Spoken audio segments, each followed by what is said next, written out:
Yo, what's going on, guys? And today we'll be talking about Jonathan Kuminga. Yes, if you guys have not been following, we've heard teams like the Kings, the Heat, the Bulls, the Spurs. My apology, not the Spurs. The Suns now have joined that list. And yes, the Suns are interested in Jonathan Kuminga. I think the Heat and Bulls are out. We've talked about it in the past. The Heat, I think that was before the Norman Powell trade and all that stuff. It would have been hard to do it, but I think it was like their plan C. While for the Suns and Kings, we'll talk about that in a sec. But for the Bulls, it was always Nikola Vucevic, and I just don't think the Bulls are going to be spending the money on a Jonathan Kuminga in the way that the Warriors would have hoped. So they aren't going to get themselves in exchange Nikola Vucevic because it would be like they would have had to pay him like $30 million a year to get that deal done. While the Kings, it seems like they want to give him the full mid-level exception, and it would be a Darius Saric. I don't know if it's still Devin Carter, but it was rumored Darius Saric and Devin Carter for Jonathan Kuminga. We're hearing that the Warriors want draft pick compensation for him, specifically a first, and his camp wants $25 million a year at least. I remember the rumor was that he wanted the same contract during the season as a Jalen Johnson. So before we continue, I'd like to hear your thoughts down below in the comment section. What do you think of Jonathan Kuminga? He averaged 15 points, 5 rebounds, almost, and 2.5 assists this past season, 47 games, true shooting of 53%, 30% from 3, 45% from the field. I do believe that Jonathan Kuminga at his best is a sixth man, and he should be probably paid the same amount as a Malik Monk. But what we're hearing is that the Phoenix Suns are exploring signing trades for Warriors restricted free agent Jonathan Kuminga. It's going to be a tough deal. Basically, it's either like Grayson Allen and either Nick Richards or Ryan Dunn. I would assume Nick Richards, or Royce O'Neal and Nick Richards, depending on how much they pay him. Again, they're limited asset wise in the hard cap math, even though they're under the apron now. It's still a tough deal, and the Warriors are demanding a first rounder, and everybody's just balking at a $25 million annual average contract. So where do you go from there? Well, I think the interesting thing is that if we're looking at this situation, as we just said, the Mark Grandi quote, until the Kuminga things resolves itself, they aren't handing out anything above a veteran minimum deal, end quote, regarding like the contracts that are going around. And Golden State's obviously fully leveraging this situation. It's being rumored that they're guaranteed to sign Al Horford and DeAnthony Milton, but there's no mid-tier signings happening around the NBA until Kuminga and probably like Josh Giddey's contracts are set.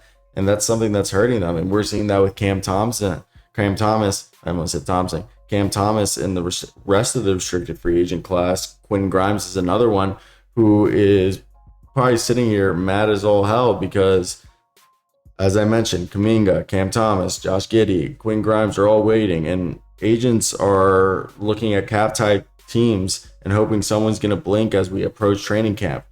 One net source said on Hoops Hype, quote, in no hurry, end quote, to finalize the Thomas deal when discussing the front office, aka Sean Marks and company of the Brooklyn Nets. And that's just something that I think is really interesting when we look at all of this, because the players don't have leverage, and a lot of them, if they don't sign the deals that they're getting this offseason from their respected teams that they could re-sign with, unless it's a sign and trade, which does create a trade exception if they do it right, it seems like people will just be sitting around hoping for something that materialize when it might not. And this is something that we talked about leading up to free agency. So on the court, I think Kuminga either bumps O'Neal to the bench, which I think O'Neal is a guy that they would want to trade instead of Grayson Allen.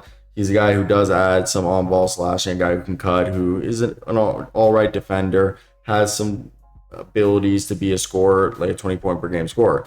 As the Suns do own only a few tradable picks, they must match about $25 million in salary or like get near that, which either Grayson Allen and Ryan Dunn or Grayson Allen, Nick Richards gets that done, or you could do, and it doesn't have to be a straight deal with the Warriors. They could do this as 3-team expanded, but I mentioned my Royce O'Neal's a bit older, contract shorter, so teams probably rather get off that money quicker. And Nick Richards, that's $15 million or almost $16 million, which is $9 million under the salary, and they should be able to do that ever since waiving Bradley Beal.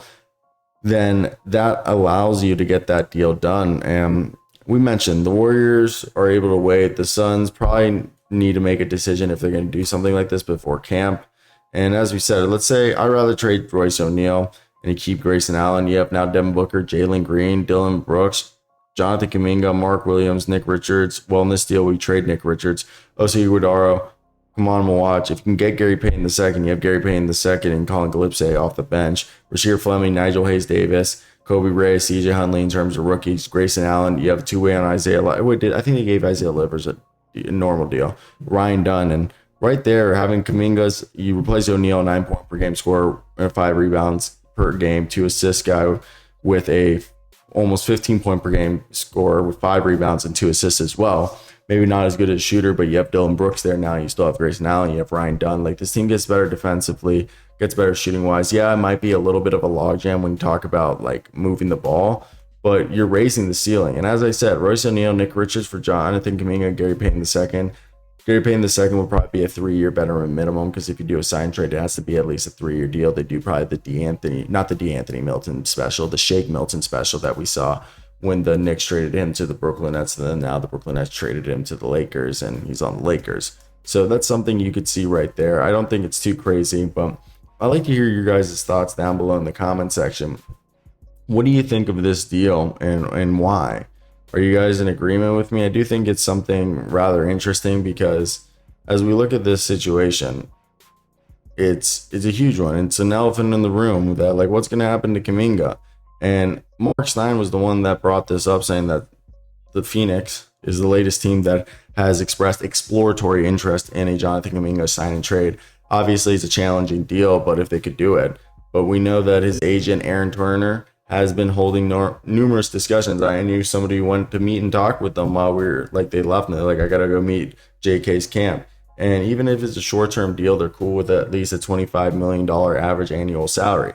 Now, if you guys agree with that, I don't know, but it's just either staying with the Warriors or switching teams via sign and trade. Now, we know that the Warriors have expressed reluctance to go that high in price over a long-term agreement, while also seeking some level of first-round draft compensation and any theoretical sign and trade that would send Kuminga elsewhere.